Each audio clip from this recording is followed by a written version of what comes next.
ნიკოლაი გოგოლის ცხოვრება და შემოქმედება ყოველთვის მისტიკის ბურუში იყო გახვეული. ამიტომაც სულაც არ არის გასაკვირი, რომ მის თავს სიკვდილის მერეს კი უცნაური და ამოუცნობი მოვლენები ხდებოდა.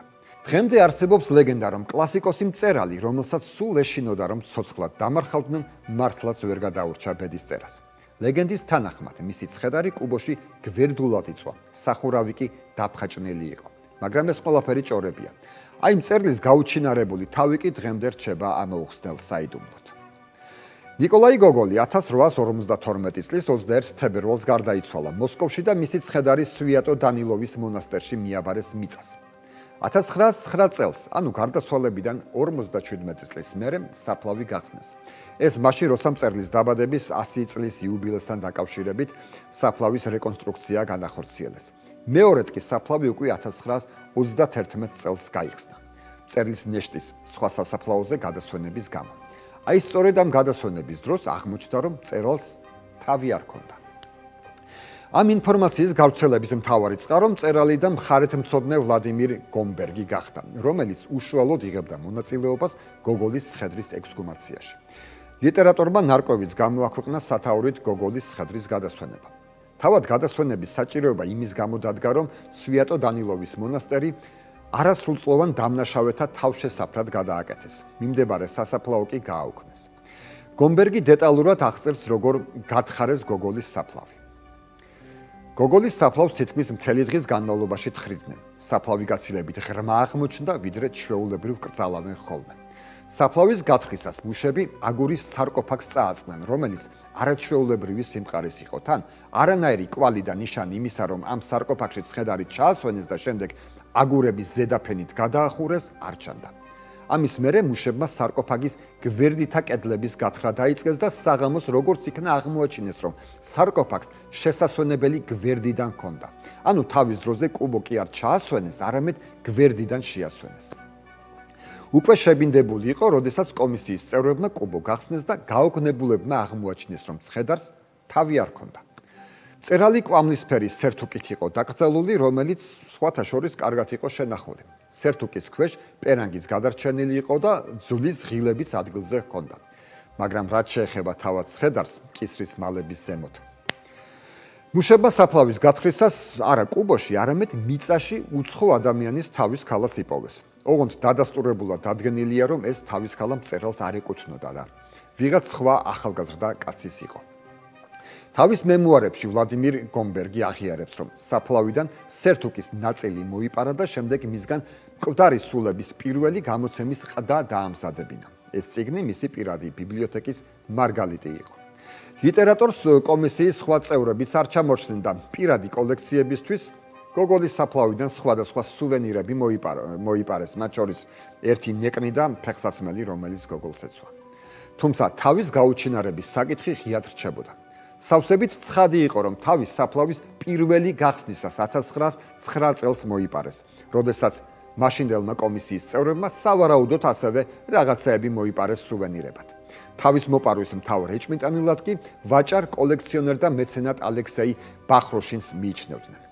1931 წელს NKVD-ს თანამშრომლებმა გამოძიებაც ჩაატარეს, რომლის დროსაც გაირკვა, რომ ბახროშინს სავსებით ხელეწიფებოდა სასაფლაოს მუშისგან მწერლის თავის ქალის ყიდვა.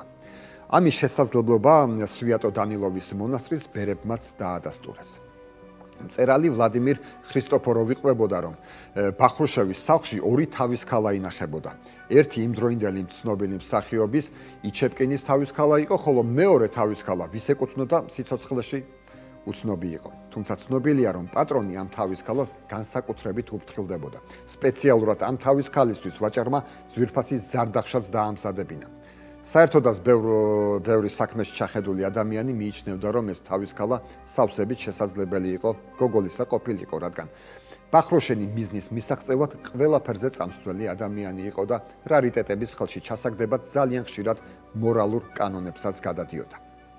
მწერალი კარალიოვი იმასაც ამტკიცებდა, რომ სვიატო დანილოვოს მონასტრის ბერებმა ყველაფერი ძალიანაც კარგად იცოდნენ გოგოლის თავის გატაცების შესახებ. 1909 წელს მაგრამ დუმილს ამჯობინებდნენ, რადგან არ სურდათ მონასტერი სკანდალში გაეხვია და არასასურველი ხმაური გამოეწვიათ. ამბობენ, რომ ბერებს თავად მთვრალმა მესაფლავეებმა უამბეს ბახრუშევთან გარიგების შესახებ. ქალაქური ლეგენდა მოგვითხრობს, რომ გოგოლის თავის ქალის ყიდვის შემდეგ ბახრუშევს ცხოვრებაშიც და ბიზნესებშიც საქმეები ძალიან ცუდად წაუვიდა და ვაჭარმა კოლექციონერმა, რომელსაც შიში მოსვენებას არ აძლევდა, ეს რელიკვია რუსული ფლოტის ოფიცერ იანოვსკის გადასცა, რომელიც თავის მხრივ გოგოლის ნათესავი იყო. ერთი ვერსიით ბახრუშევი გოგოლის თავის ქალას არა ნებაყოფილობით, არამედ იძულებით შეელია, როდესაც იანოვსკი მის მას სახლში მიადგა და რევოლვერი მიუშურა. შეუმოწმებელი ინფორმაციით გოგოლის ნათესავ ოფიცერს თავის ქალის რომში რუსეთის ელჩისთვის გადაცემა ჰქონდა განზრახული, იმისთვის რომ იტალიის მიწაზე დაეკრძალათ. ცნობილია, რომ გოგოლი იტალიას თავის მეორე სამშობლოდ მიიჩნევდა. იანკოვსკიმ ზარდახშა გოგოლის თავის ქალით სევასტოპოლში ჩაიტანა, საიდანაც გემით ხმელთაშუა ზღვის გავლით იტალიაში უნდა ჩასულიყო. მაგრამ რაღაც მიზეზებით მოგზაურობა ჩაიშალა. ამიტომ ოფიცერმა ზარდახშა გოგოლის თავის ქალით იტალიელ კაპიტან ბორგეზეს გადასცა, რომელსაც ენდობოდა. მაგრამ როგორც აღმოჩნდა, კაპიტანი ნდობას არ იმსახურებდა და თავის ქალა იტალიაში რუსეთის საელჩოს კი არ გადასცა, არამედ მიითვისა. ზარდახშა დიდი ხნის განმავლობაში მასთან სახლში ინახებოდა, შემდეგ კი გაქრა. უფრო სწორად მისი კვალი იკარგება. ამბობენ, რომ გოგოლის თავის ქალა ბორგეზეს უმცროსმა ძმამ აიღო და სამოგზაურო წასულმა თან წაიღო. თუკი მორიგ ლეგენდასაც დაუჯერებთ, 1911 წლის 14 ივნისს სტუდენტი მედიკოსი ბორგეზე მატარებლით მგზავრობდა და როდესაც ვაგონი, რომელიღაც გვირაბში შევიდა, მატარებელი თითქოს აორთქლდა გაქრა. ამის მერე მატარებელი მოჩვენება ზეპირსიტყვიერი ფოლკლორის მნიშვნელოვან ელემენტად იქცა. მისტიკის მოყვარულები ყვებიან, როგორ ხედავდნენ ამ მატარებელს ხან ბალაკლავაში და ხან სულაც მექსიკაში. თუმცა საღი აზრი გვარნახობს, რომ მატარებელი მოჩვენება ბუნებაში არ არსებობს და ზღაპარი თავის ქალის მოპარვისა და გაქრობის მისტიური ვერსიის გასამართლებლად არის მოგონილი. არსებობს მკვდარი სულების ავტორის თავის გაუჩინარების კიდევ ერთი ვერსია და ამ ვერსიის თანახმად თავი ერთი საიდუმლო სექტის წევრებმა გაიტაცეს, რომლებიც ცნობილი ადამიანების თავებს თავის რიტუალებში იყენებდნენ. ამ ვერსიის გასამართლებლად იხსენებენ უცნობი ახალგაზრდის თავის ქალას, რომელიც გოგოლის საფლავის გათხრისას იპოვეს. ამბობენ, რომ ეს თავის ქალა გამტაცებლებმა გოგოლის სულის დასამშვიდებლად ჩააგდეს საფლავში. თუმცა ვიყოთ რეალისტები. ყველაზე გონივრული ვერსიაა ის, რომ თავი ბახრუშევმა გაიტაცა თავისი კოლექციისთვის. შემდეგ კი რევოლუციის დროს იმ ანარქიასა და არეულობაში სადღაც დაიკარგა. შესაძლოა თავის ქალის ახალმა მფლობელმა არც კი იცოდა, რომ ეს გოგოლის თავის ქალა იყო და ეგებს სადღაც მოისროლა კიდეც.